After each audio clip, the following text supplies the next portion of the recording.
বাড়ি সোনাগাঁ, 6 নম্বর পাড়া বলে।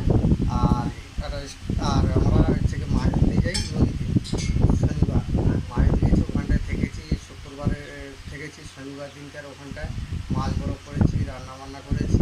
রান্নাবান্না তো রাত দুটো দিকে রান্নাবান্না শেষ হয়েছে, চ্যান করে আমি শুরু করেছি। আর 4 জন শুয়েছে দুটো শোয়াতে হঠাৎ মাত্র দেখি ঘুমিয়ে আছি, তখন দেখি হাঁটাহাঁটি করছে বাঘ নৌকোর উপর, নদীর মাঝখানে।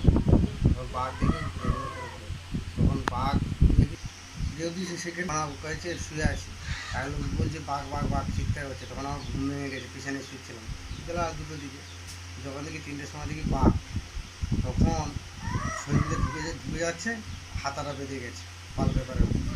বাঁধার সঙ্গে সঙ্গে আমি ঘুমিয়ে যেতে, আমি একটা বাড়ি মারার সঙ্গে সঙ্গে প্রথমে আমাকে থাপা মেরেছে এইখানটা আর এইখানটা, আমার ফেলে দিয়েছে। তারপরে উঠতে যাচ্ছি, ফের ছুটে জাম দিয়ে পড়েছে মাথার উপর, পড়ে ওইভাবে আমাকে নিয়ে জলে পড়ে গেছে।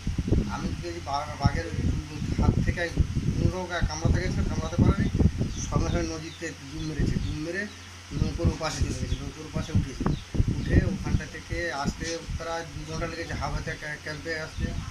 ক্যাম্পের কাছ থেকে তারপর ফোন করলো স্প্রিং বোটে, ওখানটা রক্ত তো পরিষ্কারের দিকে বার হয়ে যাচ্ছে এখান থেকে। তখন আমি বললাম আর তোমরা হচ্ছে মাথায় গামছাটা বাঁধতে। তারপর ওখানটা থেকে এসেছি পুরস্কার ঘাটে 8টা নাগাদ পুরস্কার। তারপর ওখানটা থেকে কিছু করেনি, কোনো হবে না বলে ছেড়ে দিতে এবার খালি ঘাটে পার করলো আমাকে। পার করতে ওখানে অ্যাম্বুলেন্স এলো, অ্যাম্বুলেন্স এসে তাও পিজিতে গিয়ে আমি চিকিৎসা পাই প্রথম চান্সে গিয়ে। আর 11টা সাড়ে 11টা থেকে চাকার চিকিৎসা পাই। তারপর দিন বেলা 9টার সময় আমার ছেলেকে বলছি, বাবু আমি আর যন্ত্র করে থাকতে পারছি না, তুই আমার বীজ এনে দে, বীজ খেয়ে মরে যাবে। তখন আমার ছেলে কী করলো, ও গিয়ে ও এক ডাক্তারবাবু পায়ে ধরলো, আর বিধুবাবু পায়ে ধরতে তখনই আমার চিকিৎসা শুরু করলো। তারপরে ওখানটা থেকে পিজিতে ছিলাম 1 মাস। ওখানটা ওরা ওষুধ দিয়েছে, কিছু বেশিরভাগ কিনতে হয়েছে আমার, ইঞ্জেকশন টেশন দামি দামি ওষুধ কিনতে হয়েছে। তারপরে ব্যারাকপুরে চোখের ডাক্তারের কাছে গেলাম, ওখানটাও এখনও চিকিৎসা হচ্ছি। তারা খরচা ব্যারাকপুরে 1,20,000 টাকা, আর পিজিতে তো এরকম 4-5 লাখ টাকা খরচা হয়ে গেছে আমাদের।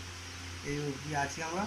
আর এখন সংসারে তো আমার ছেলেটাও এই অবধি পড়া বলছে, ও কাজ করতে গেছে চেন্নাই, 19 বছর বয়স। ও কী করবে, সংসার তো চালাতে পারি না, যেভাবে ও চলতে হবে এইভাবে চলছি আমরা। আর চাষবাস তো হয়নি, একটু বন্যা হয়ে গেছে, এখন বাড়িতে বসে আছে। ডাক্তার খরচ কোথা থেকে করে ঋণ জানা করে করতে হচ্ছে।